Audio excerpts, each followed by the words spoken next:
Good day, everyone. We are the Grade 11 Humility, and we are here to share our knowledge and learnings in Empowernment Technology. Deals with the use of different communication technologies such as mobile phones, telephone, internet, etc. to locate, save, send, and edit information.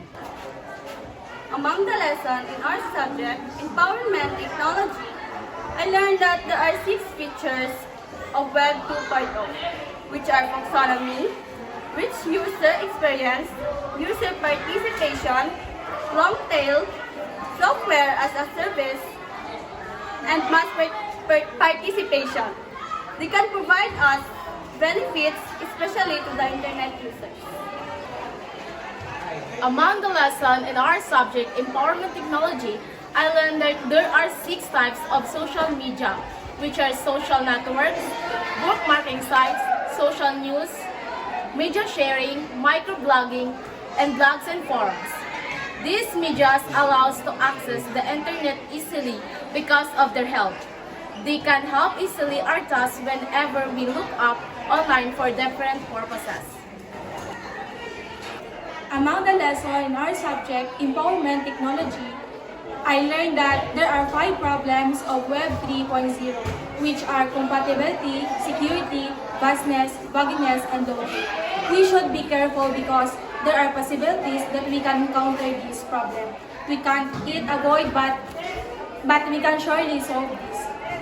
Among the lessons in our subject, Empowerment Technology, I learned that there are 3 types of internet threats, which are malware, spam, and phishing.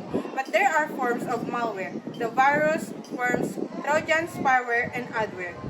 And I also learned that we should be aware to the site that we are accessing because there are times that it can destroy our gadget or accounts. Among the lessons in our Empowerment Technology, I learned that are tips to avoid copyright. These are to understand, being responsible, being creative, and always knowing the law. By these tips, I can avoid the risk of being accused that we stole someone's work. We should be aware on what we do online. Among the lessons in our subject, Empowerment Technology, I learned that there are 3 categories of online system, which are social media, search engine, and blogging. These categories help users to have an easy access to different sites online. They can help to provide every internet user a knowledge about certain issue and news. These 3 can be very helpful to online users. Among the lessons in our subject, Empowerment Technology, I learned that there are different types of hyperlink, which are the word link, image link, anchor link, inline link. They are used to go to other links for better user experience. Among the lessons in our subject, Empowerment Technology, I learned about API. API is short terms for application program interface that is defined as a set of routines, protocols, and tools and building surface applications. There are 3 types of API, which are Access API, Plug-in API, and Runtime Environment. This can help us to build surface application, and that I think it is important for you to know. Among the lessons in our subject, Empowerment Technology, I learned that there are different kinds of platform, which are Facebook platform, Instagram, API platform, Tumblr, Twitter, Quora, and Google. This platform can help us in many ways. They can be used to communicate your family or relatives in the other country. And as an internet user, it really helps me in my academic performances. When I have a problem in my academic performance, I really check up to platform, and it really helps. Among the lessons in our subject, Empowerment Technology, I learned that there are different kinds of cloud storage, which are Google Drive, Dropbox, and Evernote. These cloud storage help us as a student to save our disk space or storage. It also helps to synchronize and create folders for our files. Using this kind of storage site, it helps us to host our file and note-taking. As a student with many files to store, it is very beneficial for me to have this. It can also help me to recover my files. if ever that my files in my cell phone got corrupted. There are advantages and disadvantages cloud computing have. No need to install. Save hard disk space. Save your money from buying software. Easy access to your software files can be run anywhere as long as there is internet connection. Minimum system requirements. No need to update because it updates automatically. Backup and data recovery are relatively easier than on as physical devices.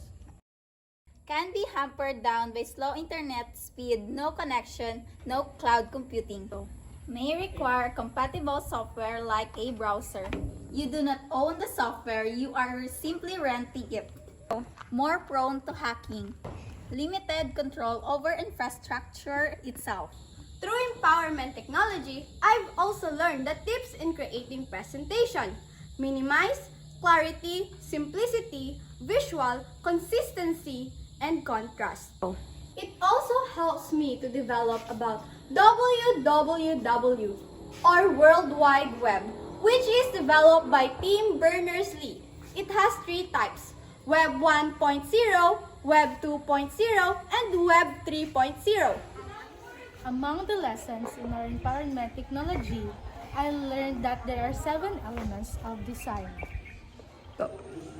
These are line, shape, texture, space, size, scale, and lastly, value.